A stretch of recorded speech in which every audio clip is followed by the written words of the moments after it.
You're tuned into the Spot-Up Pod, the official podcast of the Spot-Up Shot newsletter. I'm your host, Paul Garcia. In today's episode, the Spurs went 2-1 in their last 3 games. Help could be returning soon. And get ready, trade rumors are on the horizon. Welcome back to another episode of the Spot-Up Pod, where the Spurs went 2-1. Let's go ahead and go through a quick review of their last 3 games from this past week. So let's go back to Tuesday. The Spurs were at home hosting the Memphis Grizzlies for the second time this season. The Spurs were favored by 5.5 points in this game. This game was basically like deja vu against Memphis. It happened on a Tuesday in San Antonio. Very similar themes where the Spurs and Grizzlies were pretty much in a close game throughout the game. The game gets down to crunch time in the fourth quarter, and that's where the Spurs begin to pull away, and they end up winning the game by 7 points. So Harrison Barnes had a strong night again against Memphis with 31 points on the night. De'Aaron Fox also had 29 points in this game. He really took over in crunch time, where he scored 11 points in the fourth quarter. Keldon Johnson, Dylan Harper, and Luke Kornet also made some big plays there in the fourth quarter. Keldon scored 7 of his 11 points there in the fourth quarter. Dylan Harper made his first pull-up 3 of the season in that fourth quarter, in a crunch time situation. Then he also got a layup on a drive in the fourth quarter. And then finally, Luke Kornet played better defense in the second half against Zach Edey in the post. And then Kornet also came up with some key offensive rebounds in the fourth, including 5 blocks overall in the game. And so the Spurs did defeat the Memphis Grizzlies by 7. Now, right after that game in Memphis on Tuesday, the Spurs immediately got on a flight and headed to Orlando, so they're crossing time zones, losing an hour of their day going from Central Time to now East Coast Time. And so they get into Orlando pretty late, and then they have a standard game in Orlando. And so, considering the circumstances where the Spurs are without Wemby and without Stephon Castle, they're on the second out of a back-to-back where they lost an hour of their day. The Magic were huge favorites here. They were favored by 8.5 points, but the Spurs had a very good game once again. So, the Spurs pretty much led very well for most of the night. They led by as many as 15 points. During this game, however, the Magic did start to make their comeback. They actually forced the game into crunch time late in the fourth quarter. And then it was De'Aaron Fox and Luke Kornet who once again came up with some huge plays in the final 7 seconds of the game. So with 7.7 seconds left, Fox gets the ball, kind of drives to his right, almost loses the ball, he said. He admitted himself. But then he recollects it, continues driving, gets ready to put up a shot, and on that shot attempt, it looks like initially Jonathan Isaac blocked him cleanly, but then we see, as the replay shows, that Isaac got a huge part of his arm as he was going up with his gather, and so Fox went to the free throw line with the game tied. He ends up going 2 of 2, making those clutch free throws there, and gives the Spurs a 2-point lead. Then on the next possession, the Magic call a timeout. They advance the ball to half court. They run a play where basically Franz Wagner's kind of like at the nail, and he kind of dives in toward the rim. The inbounder kind of gets the ball right to Franz. He catches the ball because he beat Julian Champagnie to his spot. And so it looks like Franz is about to get like an easy hook shot or layup. But no, it was Luke Kornet who saves the day. He comes in with the block, swats it right out of bounds. And so that was the game-winning block. Kornet does some sort of gesture where he's kind of like pointing at the sky, kind of like toward the stand of the sky. People were saying like it's like the Vince Carter celebration or the Usain Bolt celebration. And then his teammates swarm him because that did win the game for San Antonio. And so again, that was a huge upset win for the Spurs, winning by 2 points on the road in Orlando on the second out of a back-to-back. And I would say, honestly, that was probably their second best win this season outside of the game in Denver when they came back from 18 points down to qualify for the NBA Cup tournament. So Fox has another strong night here, at least scoring the ball with 31 points. He did have some trouble with the turnovers, 7 turnovers. Again, it was the second out of a back-to-back, excusable. Harper comes off the bench with another good game with 16 points off the bench, but also 5 turnovers. Again, excusable considering the circumstances. And then Luke Kornet's paint defense was very notable, where the Magic, they took a lot of shots in the paint because that's what they do. They don't shoot many threes, but they made just 49% of their shots in the paint. So again, credit to Kornet, helping the Spurs' defense there on that night. So the Spurs get a big win in Orlando on Wednesday. And now we get to the most recent game for the Spurs, which was a loss on Friday in Cleveland. So one thing I just want to note before I go into this game is that, I like to either record my pods on Sundays or if not like the first, the beginning of the week, maybe like on a Monday if the Spurs played on a Sunday. And so just like the last 3 weeks, it's always the circumstance of like the episode before, the game before I have to record, the Spurs always lose that episode, that game. So it's like every time I have to come onto the podcast, I'm always having to talk about a loss in that final stretch of the week, even though the Spurs did have a better week. So, that's what happened on Friday. Let's talk about this game. So I do want to note that the Cavs were favored by 5.5. They did have Donovan Mitchell and Evan Mobley both available amongst their big four. So the Spurs were in control for most of the first half. They led by 10 points 4 different times in the first quarter, and then they went into halftime with an 8-point lead. And then the Spurs' kryptonite this season emerged, which is the third quarter. So this was just a very bad quarter for San Antonio. They got outscored 44-19, fell behind by as many as 20 points, and then all of a sudden the fourth is here, and they are down by 17 points. In the fourth, the Spurs cut it down to 12 a few times, but really we knew it was over with 2.5 minutes left. Both coaches pulled their starting lineups, and so Cleveland ended up winning comfortably by 13 points there in the last 3 minutes of the game. So, what really happened in that fourth quarter was, the Spurs just went ice cold on offense. The Cavs definitely ratcheted up their defense. They got the Spurs to turn over the ball a bit too. And so the Cavs went on a 36-10 run over a 9-minute stretch. And most of this run was fueled by second-year player Jalen Tyson, who the Spurs just could not stop during this run, where he scored 16 of his points during that run.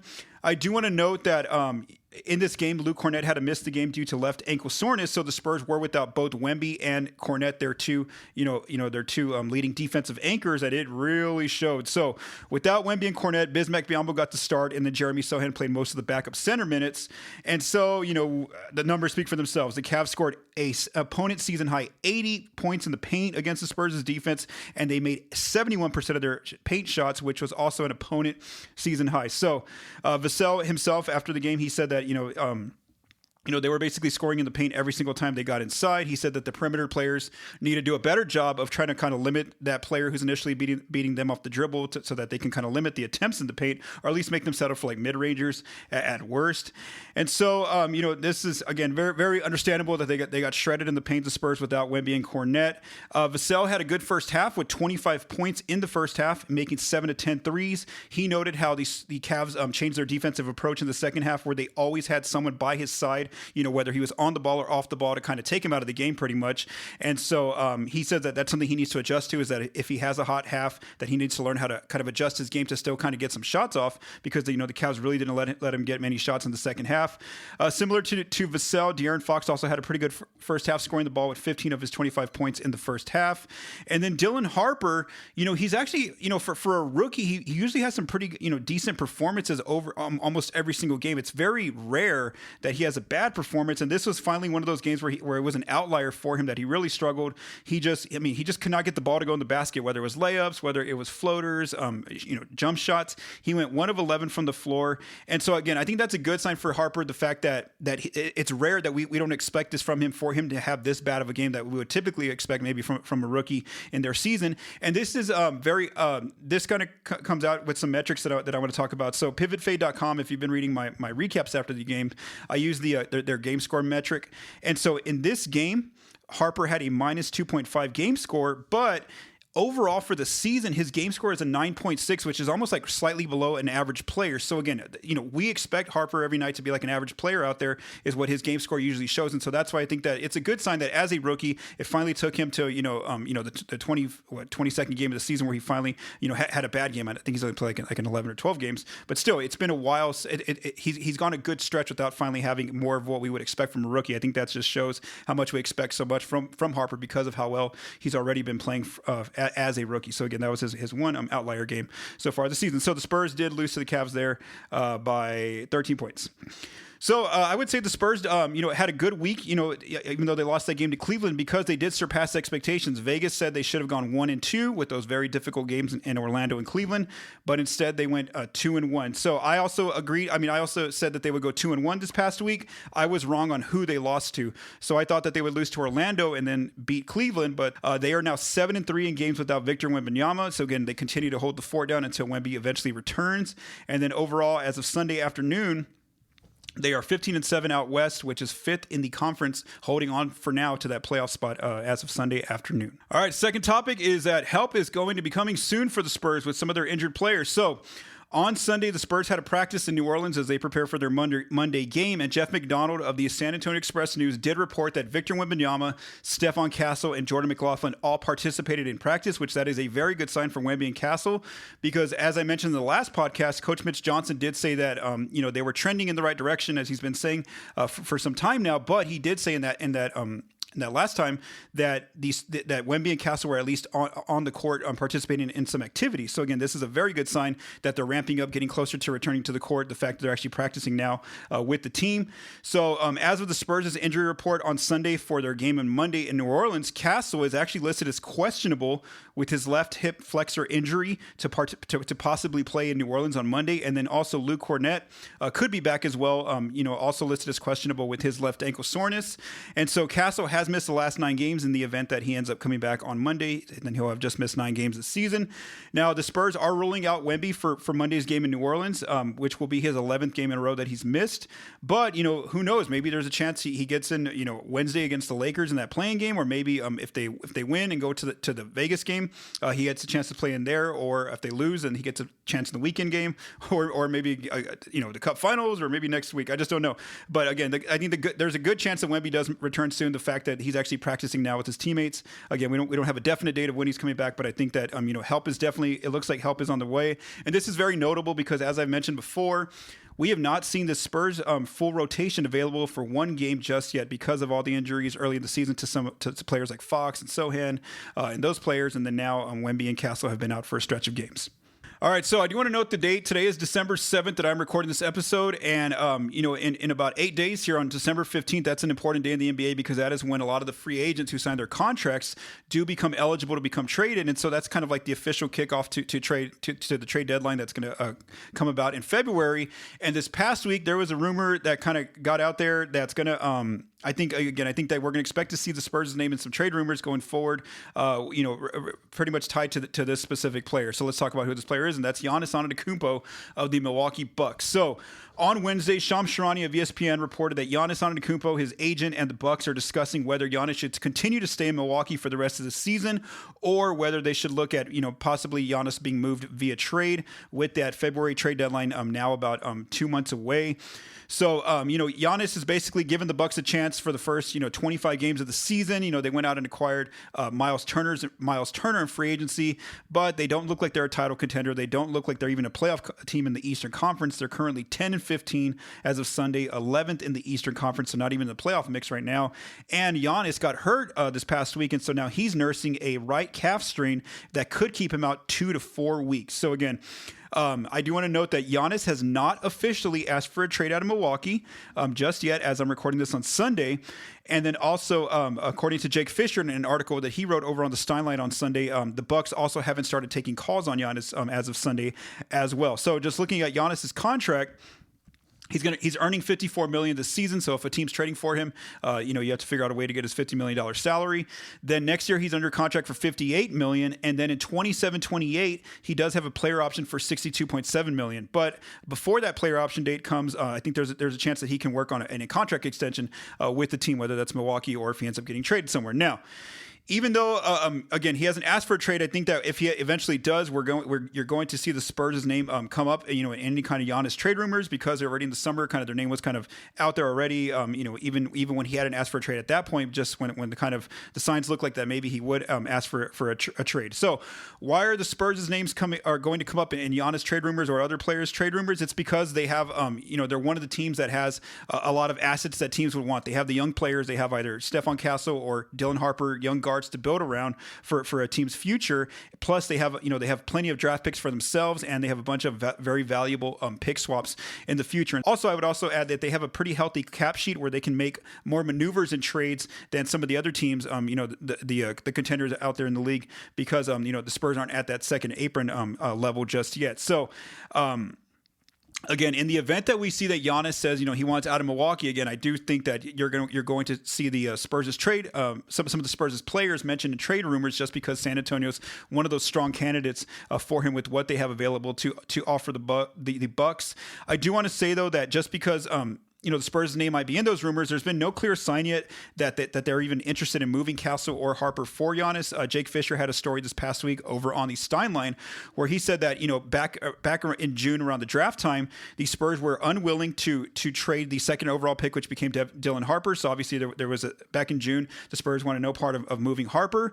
And then also regarding Castle, the Spurs weren't looking at moving him either, even for Giannis at that time. And so as of right now, Fisher had, there's no clear sign, according to Fisher that the Spurs are still willing to move either Castle or Harper, even if for a player like Giannis. So again, we'll see if maybe their stance changes, in the coming weeks or months if Giannis asks out. But as of right now, again, that's kind of like the mindset, I think, is to assume that San Antonio, isn't looking to move Castle or Harper, even for a player like Giannis at this moment. So that's kind of where I want to talk about more about the Spurs when it comes to all these trade rumors that should be coming in the coming weeks if Giannis asks out, or with other players that will become available in the trade rumor mill.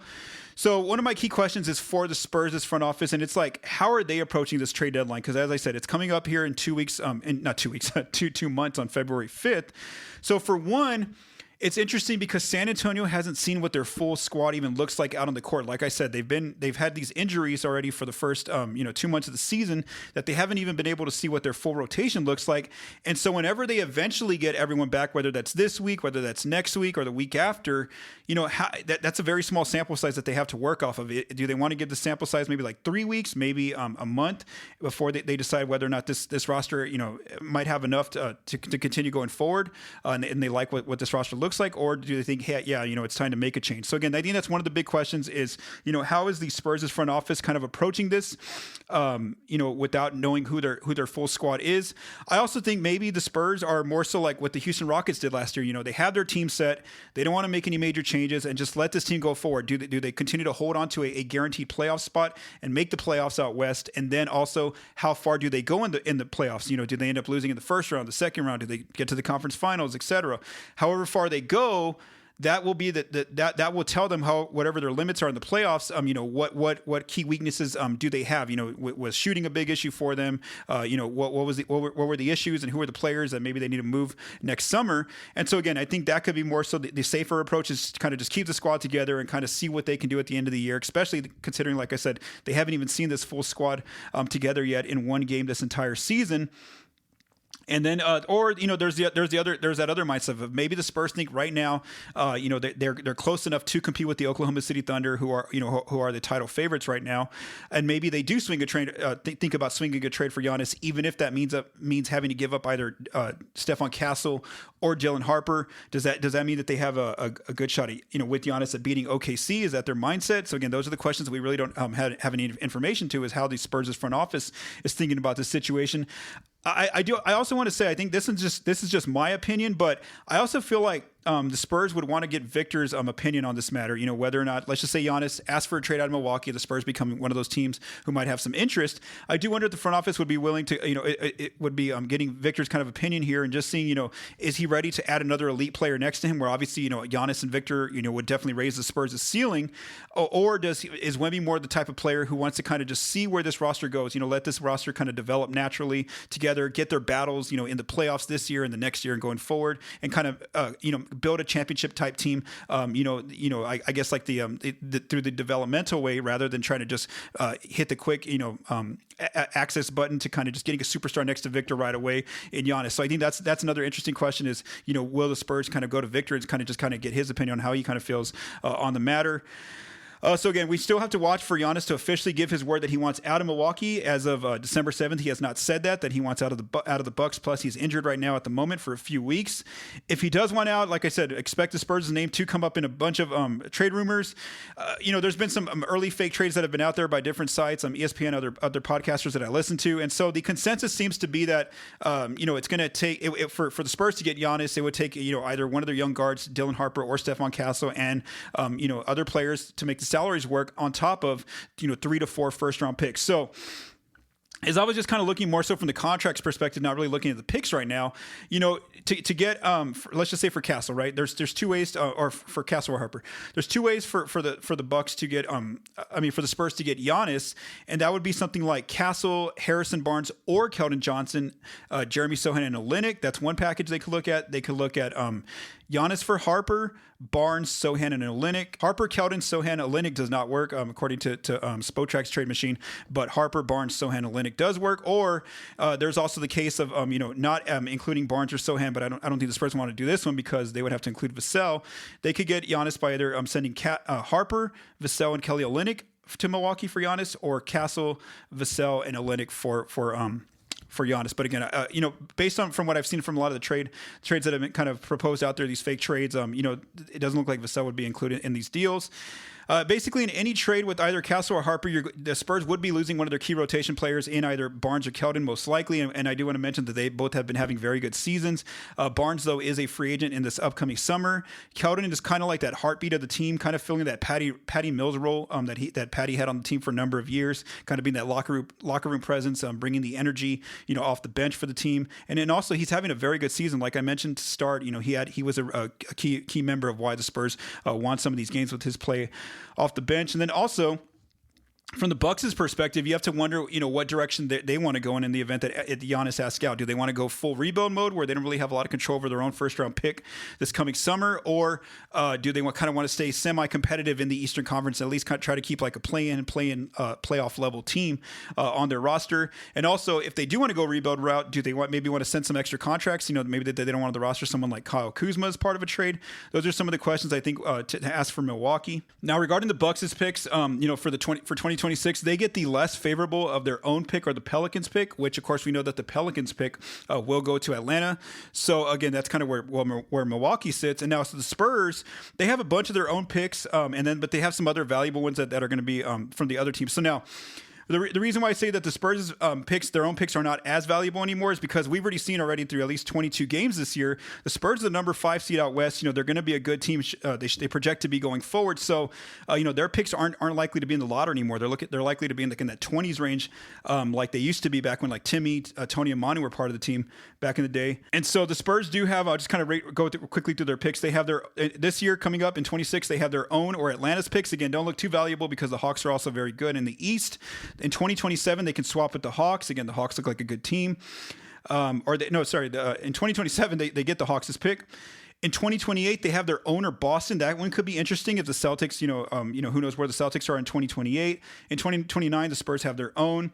In 2030, it gets interesting because the Spurs get the most favorable of either Dallas's pick or Minnesota. And again, who knows where Dallas and Minnesota are at in 2030. So those could be valuable swaps. In 2031, the Spurs have their own first-round pick or the Kings. And again, that one looks very, very, valuable. 2031, who knows where the Kings are at. And then in 2032, the Spurs have their own. So again, that's just kind of where the Spurs' picks look like right now in the event that they go after a Giannis trade. Lastly, I also think that this is going to be a little bit different than last year with Dallas and Milwaukee, not Milwaukee, Dallas and Los Angeles, where the Lakers kind of had that very quiet Luka trade where they were like the only teams able to trade for Luka. And so this is going to be the opposite. In the event, let's just say word comes out that Giannis wants out of the Bucks, well then, Milwaukee's going to let that be known to the league. That way everyone can kind of send their best packages. So that's something too, is that, the Spurs would have to, there's going to be some bidding going on where, the best offer is going to win to try to get Giannis. And also I think Giannis is going to have some say so as well, because he has the ability to sign an extension after, I think it's 26, 27. And so if he's kind of giving some indications that he's going to leave after his 2 years with the team, then maybe some teams don't put their best offers out there. So I think that's also something to consider, is that I think that this will be the opposite of how the Luka trade ended up in the event that Giannis asked out. So it's not only going to be Giannis that I think the Spurs will be tied to in trade rumors. There's going to be other players that become available. And so one of those players who was reportedly in trade rumors with the Spurs earlier this summer, his name is coming up in a new trade rumor. So on his Bleacher Report stream, Jake Fisher of the Steinline did report that he said that the Pelicans are starting to at least listen to on conversations they're taking calls on players like Zion Williamson, Trey Murphy III, and Herb Jones that they want to rebuild around their rookies Jeremiah Fears and Derek Queen. Even though the Pelicans don't have their own pick, that one's going to the Hawks. And so I think that if we recall, the Spurs were linked to Trey Murphy back in the offseason. They were a team reportedly with interest in Trey Murphy during the offseason. I wrote about that over on the spotupshot.com. And what's interesting is that at that time in the offseason, I did write that, basically Trey Murphy and Devin Vassell's contracts work perfectly to trade for each other. But something's changed in the fact that Vassell's having a very, very good start to this season already. And so I'm wondering now how much the Spurs would be willing to, go on in for Trey Murphy if it had to include Vassell, or if they could try to get Murphy without including Vassell. Fisher did mention, though, in that live stream that he thinks that the Pelicans are going to have a very high asking price for both Murphy and Herb Jones, asking for multiple first-round picks.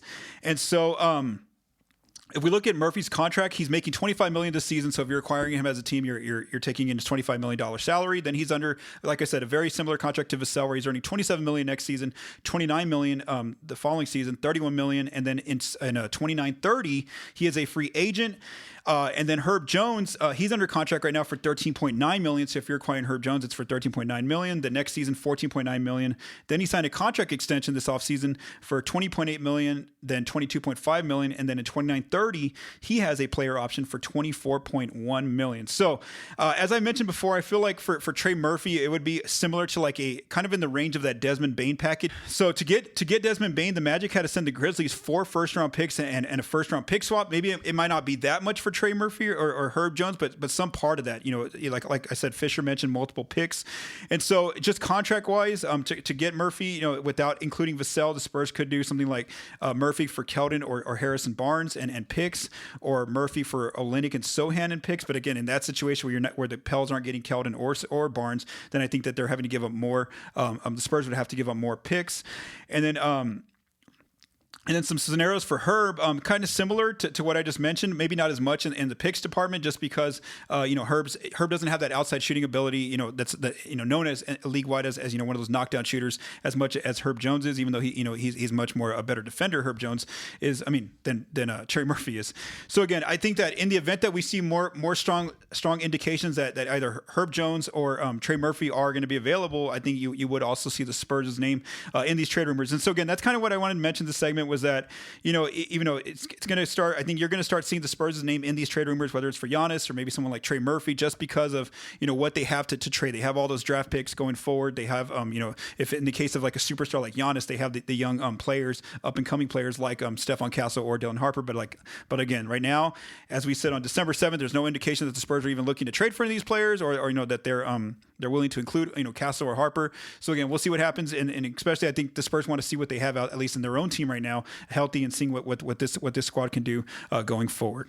Let's keep going. All right, let's go ahead and preview the next 3 games for the Spurs for this upcoming week. And so this one's going to be a little bit interesting because we don't actually know who the 3 games are going to be. So I'll tell you why now.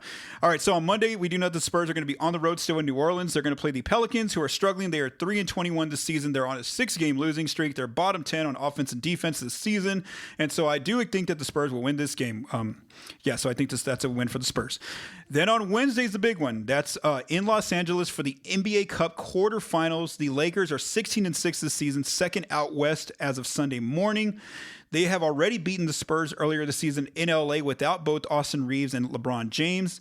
The Lakers right now are early 3.5-point favorites for this game.